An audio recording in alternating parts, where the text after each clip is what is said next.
my fellow Warcraft enjoyers. Hi.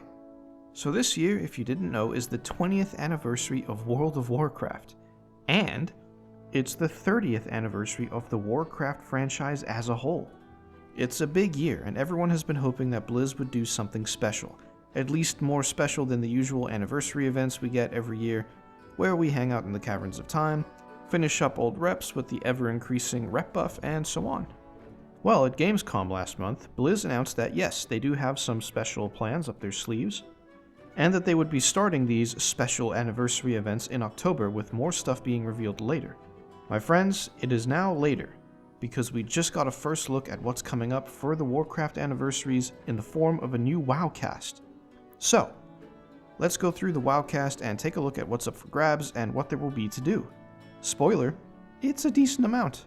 First in the video, we get a look at a whole raid made specifically for the anniversary event. This is more than just a raid boss mashup from the 15th, which I remember vaguely being a shit show because everyone just could not do the mechanics correctly. And this is seemingly an actual modern feeling raid with modern mechanics with 8 bosses, 5 mini-bosses, and available in LFR, normal, and heroic.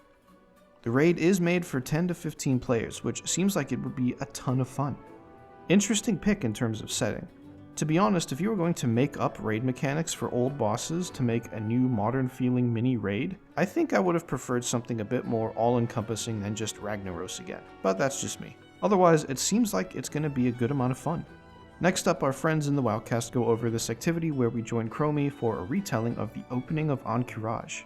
There will be some shenanigans going down in Silithus that involves enemies and older big names like Tichondrius and Kel'Thuzad, making an appearance as the timeline seemingly goes haywire. This is also a queued activity where you join up with some players to fix the broken timeline and put things right.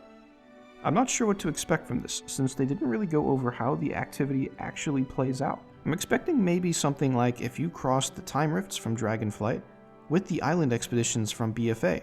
Hey, relax, island expeditions did have some cool ideas, it was just the mandatory weekly part that made people not like them. Just a thought, but yeah, time shenanigans make perfect sense for an occasion like this. Again, I don't think I would have picked the opening of Encourage as something to revisit in event form, but we'll see what they cooked up soon. Following that, we actually have some time walking news. And if you're thinking, oh, we're probably just finally getting BFA time walking, then psych, we got classic time walking instead. Not all the dungeons, mind you, since there are like a bajillion classic dungeons, but the ones that they'd listed are coming into classic time walking are the Dead Mines, Zul'Farrak, the 2 Wings of Dire Maul, and 2 Wings of Stratholme. That's 6 dungeons total. It wasn't clarified if the Dead Mines and the time walking will be the original iteration or the redux that came out with Cataclysm. I'm assuming the Cataclysm version, but that wouldn't make a whole lot of sense for classic time walking. But I can't imagine them pulling the original version to put in the modern game just for time walking.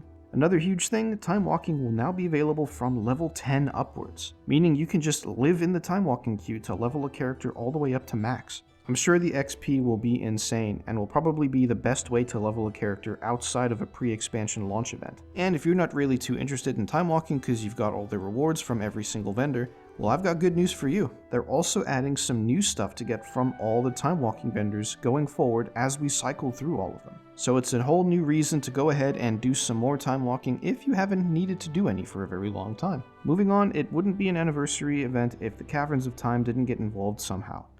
But this time we have an entire fair going on right outside with some smaller bits of stuff to do. We've got a mini trial of style, a certified mount contest, some story time with the best Pandaren, Lore Walker Cho, an ice rink, a place to become your pets and run around, transform yourself into big name characters, and a series of quests with guest relations that is supposed to feel similar to the Secrets of Azeroth stuff, which I quite enjoyed. Korak's Revenge, the classic Alterac Valley PvP brawl, also makes a return, as well as the old school world bosses, but this time also including the Shah of Anger and Archivon as 2 new faces. Now for the desirable stuff, the actual loot that you can nab yourself from the event, and this time we do get some nice goodies. The first one they show off is this amazing blizzard bird, like a frost phoenix.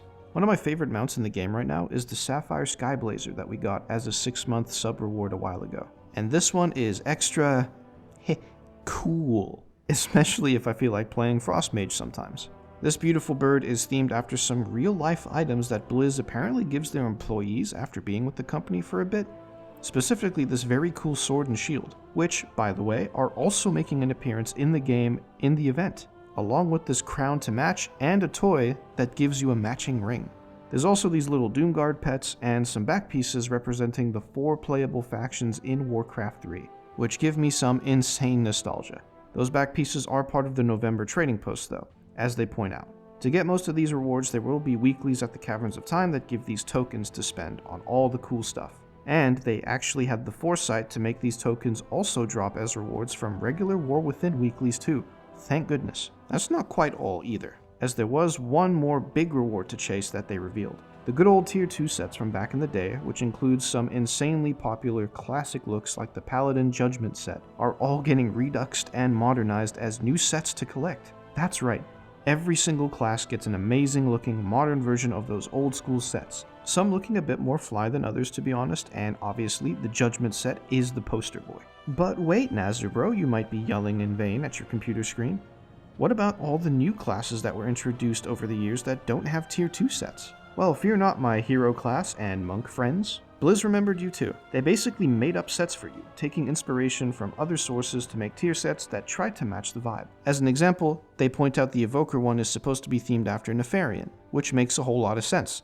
Too bad you won't be able to see most of it while playing Evoker in combat. This is a lot, and everything I listed makes up the 11.05 patch. That's right, the first 0.5 patch of the expansion is the anniversary patch. They point out that this event is supposed to last more than 2 months, which means it might lead all the way into 11.1 or at least get close. It does also mean that it's a 0.5 patch where the content will probably disappear until maybe the anniversary comes back each year? I guess we'll see. They didn't really talk about their plans after the anniversary ends. Now because this is a 0.5 patch, this also means that there are some other meaningful class changes, with the main one that they talk about being Drakthir getting other classes besides Evoker. These classes are Hunter, Rogue, Priest, Mage, Warrior, or Warlock. Something else that some of you guys might find cool that wasn't mentioned in the video is that if you play one of these classes as a Drakthir, you can actually stay in Visage form while in combat. If you play an Evoker though, you still gotta transform, since Evoker requires some draconic actions,